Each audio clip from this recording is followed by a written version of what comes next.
Hello and welcome to a quick video to show you how to analyze your behavioral data.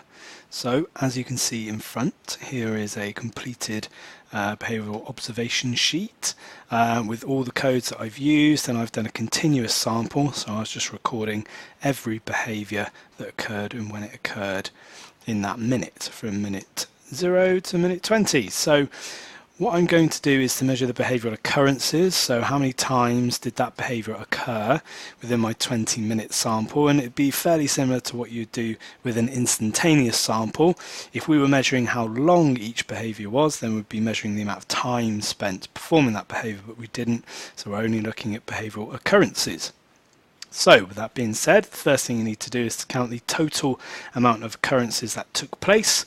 So we go from minute 1 and we count every code that we've got in our observation sheet. So 1, 2, 3, 4, 5, 6, 7, 8, 9, 10, 11, 12, 13, 14, 15, 16, 17, 18, 19, 20, 21, 22, 23, 24, 25, 26, 27, 28, 29. So we've got 29 behaviours, if I've counted accurately, which could be incorrect. But what we need to do now is write that down. So we've got 29 total behaviours. Lovely. And now what we want to do is divide that into each behaviour that we saw. So you'll look at your codes and you'll count how many codes you saw of that one behaviour. So if we want to find out how many times we saw S, so S could be sleeping, for example, then we just go through the behaviours and we count how many times the S appears in our observation. So 1, 2, 3, 4, 5. So 5 times we saw S. So I'll pop that over here, draw a lovely little 5 there. Looks pretty good. So 5 out of the total occurrences of 29 were sleeping. So what we can do now to work that out into a percentage is to times the result of that by 100. So just so I'm doing some very basic analysis.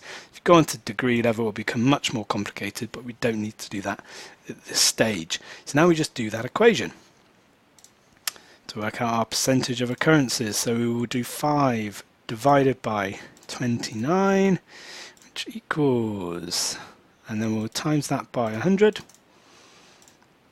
So we've got 17.24. Happy just to go to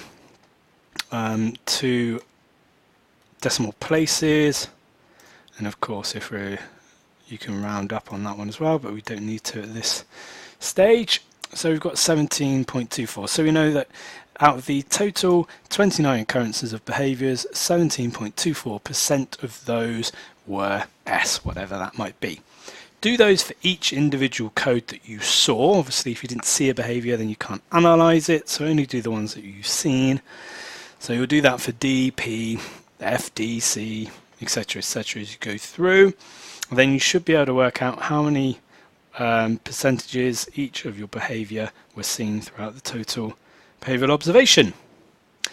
You'll be able to write those down, bring those in with you on Thursday. What I'd like you to do as well is just have a quick research into the animal's natural behaviours. You know, things like behaviour patterns, should they be awake at this time, or if you can do as well, have a look at them in captivity. How often, what are their behaviours like in captivity? Do you see something? Basically what we need to get at is whether the behaviours you saw on that day were normal for that species, and that's what we'll then start to analyse. If you want to, you could also provide that in graphic form, because that's what you do in a report. So if you're going to do a report on our observations, which you may need to do in the near future for your assessments, then you can provide a graph. So you can see what I've got here is all the behaviours with their codes in one vertical column, and then I will put my percentages next to them here. So we know that S was 17.24, and I would go down, writing in the behaviours. I know these probably won't equate to 100, which they should do, obviously, if I've done it all correctly, but this is just for demonstration. So you'd enter in all your behavioural percentages. If you wanted to do a graph in Microsoft Excel, we're making sure that you've got your category titles at the top, behaviour, and then behavioural occurrences with a percentage, because these will be your labels for your X and your Y axis. You highlight all of those, both columns, And then you can just go up to the top, insert, and then we've got charts here. So you can do a variety of charts. Recommended charts is absolutely fine. So it'll produce a bar graph and it will show you what that is, but a pie chart works just as well. Make sure that key is there. And if you're going to do a key, make sure that you always print in color, because otherwise it won't make sense. And that one looks quite nice, so we'll do that one. And there we are. And then with that, I can copy and paste that into a Word document if I want to. And I can pop that underneath my raw data as well in here. And there we are. So you can mess around with the titles, etc. if you need to, but we don't need to for now.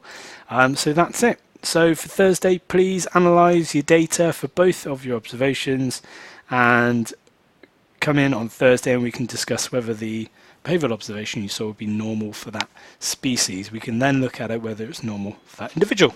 Thank you very much. Goodbye.